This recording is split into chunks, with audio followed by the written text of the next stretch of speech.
हाँ तो मेरे विद्यार्थी ये जो है 10 जो है π/8 है, π/8 को ही बोला जाता है कितना 22.5 डिग्री। इस वीडियो को बेस्ट अप्रोच आपको देंगे किस प्रकार हम सोच सकते हैं। ये चीज जो है कंपटीशन में भी पूछा जाता है 10 22 डिग्री का मान। आप अप्रोच समझने का प्रयास कीजिए। जैसे मान लेते हैं ये समकोण त्रिभुज है, ये कौन त्रिभुज है? समकोण त्रिभुज है। यहाँ कितना डिग्री का कोण बनेगा? 90 डिग्री का कोण बनेगा। अगर ये 45 डिग्री है, ये कितना डिग्री है? 45 डिग्री है। तो जब भी समकोण त्रिभुज में 45 डिग्री रहे तो सामने वाला जो है 1:1 में बांटता है। कितना? 1:1 में। याद कर लीजिए, जब भी 45 डिग्री रहे सामने वाला लंब जो होता है 1 और आधार 1 होता है और कर्ण कितना हो जाता है? √2 हो जाता है। ये चीज पहले आपको पता रहना चाहिए। उसके बाद जो है देखिए समकोण त्रिभुज वही समकोण त्रिभुज है। यहाँ 90 डिग्री का कोण बनेगा। यहाँ कितना डिग्री का कोण बना था? 45 डिग्री का कोण बना था। कितना डिग्री का? यही पीछे वाला फ्रॉम 45 डिग्री बना हुआ है। इसी को जो है इसी को आगे बढ़ाए, इस लाइन को जो है हम आगे बढ़ाए। जब भी उसी आधार से लाइन आगे बढ़ता है इसका जस्ट हाफ एंगल यहाँ पर हो जाता है। तब 45 का आधा कितना हो जाएगा? यहाँ पर 22.5 हो जाएगा। 45 का आधा कितना? 22.5 डिग्री। आप जानते हैं कि एक लाइन पर जो है 180 डिग्री का कोण बनता है। एक लाइन पर कितना डिग्री का कोण बनता है? 180 डिग्री का कोण बनता है। अब जरा सोचिए, यहाँ पर जो है जब भी इस प्रकार से हम घूर जाएंगे तो 180 डिग्री का कोण बनेगा। सेम यही थ्योरी से तो इतना में कितना डिग्री का कोण बना हुआ? 45 डिग्री का था। शेष बच गया कितना? 135 डिग्री। अब इस ट्रायंगल पर ध्यान दीजिए। इस ट्रायंगल पर आप ध्यान दीजिए। इस ट्रायंगल पर आप ध्यान दीजिए। इस ट्रायंगल पर यहां से आपको क्या मिलता है कि ये भी एक त्रिभुज हो गया। ये भी एक क्या हो गया? त्रिभुज।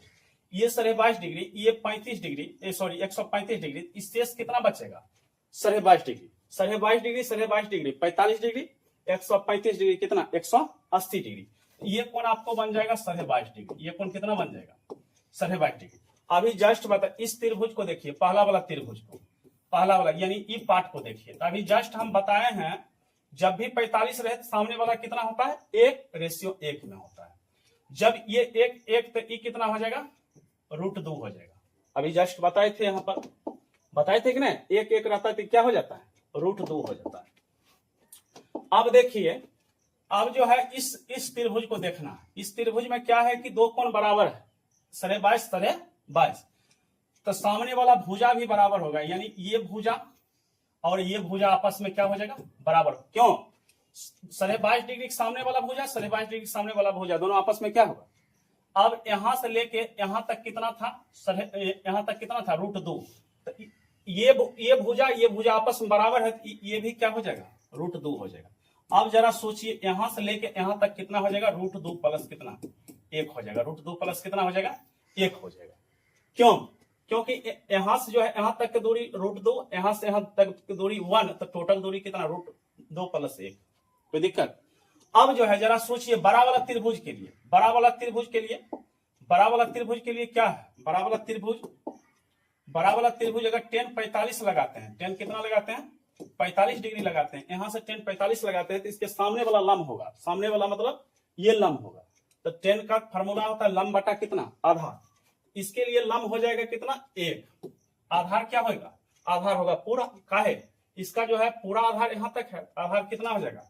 √2 प्लस कितना? 1।